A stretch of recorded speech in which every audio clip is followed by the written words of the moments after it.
with, and hopefully whether or not it seems like a good fit for whatever your personal career goals are. So let's get started. So social work is fairly difficult to define because it's a very broad-based field. Every social worker works with a different population on a different issue or at a different level. And it would really be impossible to list all of the different types of social work jobs or social workers in one place because they're just so varied. And many individuals who are trained in social work actually have job titles that don't even have the word social worker in their job title. So then how do we start to describe the profession? Where do we really start? So I would argue we should start with values. This is a sentiment that I often hear from social workers about what the turning point was for when they really decided to go into the profession. They say something along the lines of, I knew I wanted to be a social worker when I realized that the values of the profession matched my own. So, what values are they really talking about? Well, here are some examples. The first value is service.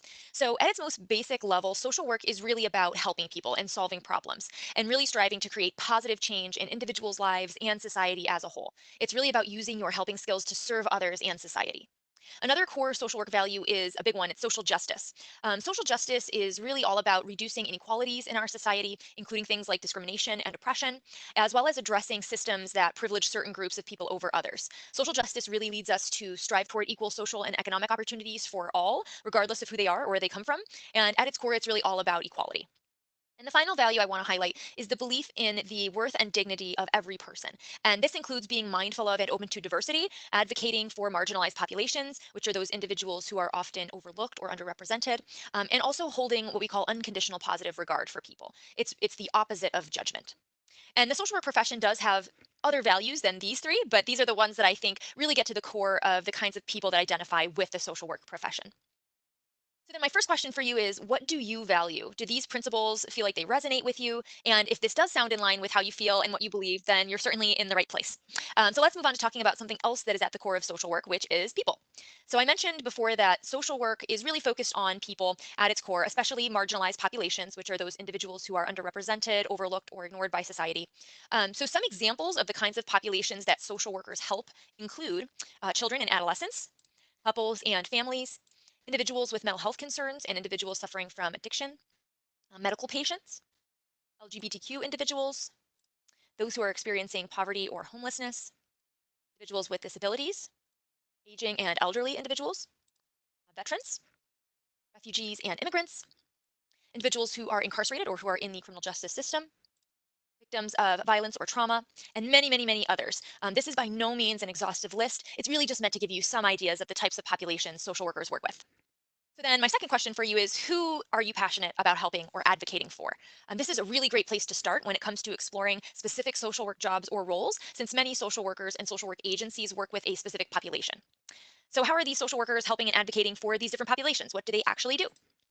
Social workers draw upon a lot of different skills to create change. And so some of these ones I want to highlight include active listening and communication. So this includes listening empathetically to identify and understand a client's needs, asking appropriate questions, and interacting with people in a way that really establishes trust.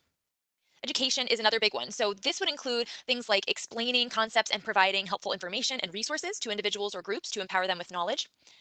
Counseling is another really big one, which includes providing therapy and clinical interventions to individuals and groups to help them deal with things like emotional, physical, or mental challenges they may be facing. Advocacy includes acting on behalf of others to get information or to spur action, but it also includes empowering individuals to advocate for themselves as well. Critical thinking and analysis is another really big one. And when it comes to solving problems, thinking critically and creatively about issues and possible solutions is really a must. So, being able to analyze current practices and relevant data can lead to new ideas and solutions. And then here's one that people don't like to hear, but is very true, writing. So, from documenting client sessions to sending emails to your team members to maybe submitting $1 million grant proposal or a peer reviewed article for publication. In all of these instances, social workers really need to be able to communicate effectively in writing. So, it is an important skill.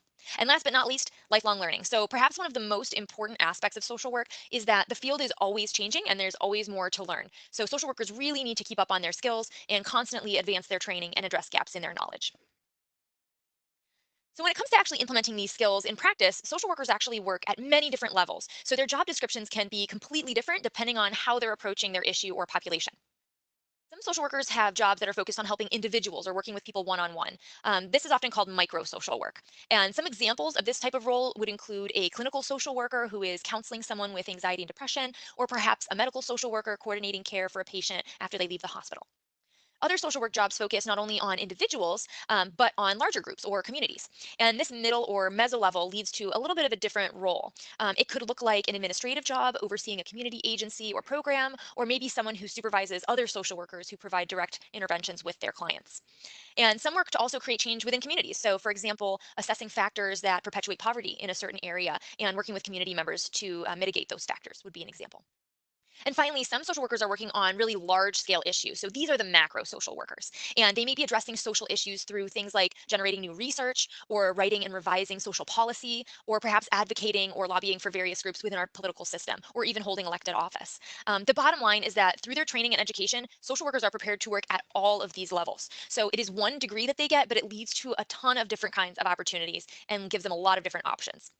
So, speaking of opportunities and degrees, this brings us to the difference between an MSW degree, which is a Master of Social Work, versus some other types of graduate degrees that you may be considering. So, one of the unique aspects of getting an MSW degree is that it trains people to look both at the large scale societal context in which we function, as well as issues that are happening in the lives of individuals. Other types of graduate programs tend to focus on one or the other of these things. So, they either have the bird's eye view of large scale issues and they train students only to work at that higher level, or they focus really specifically on one population and only train students to perform narrow responsibilities with individuals. Mental health counseling is actually a good example of this more focused type of degree.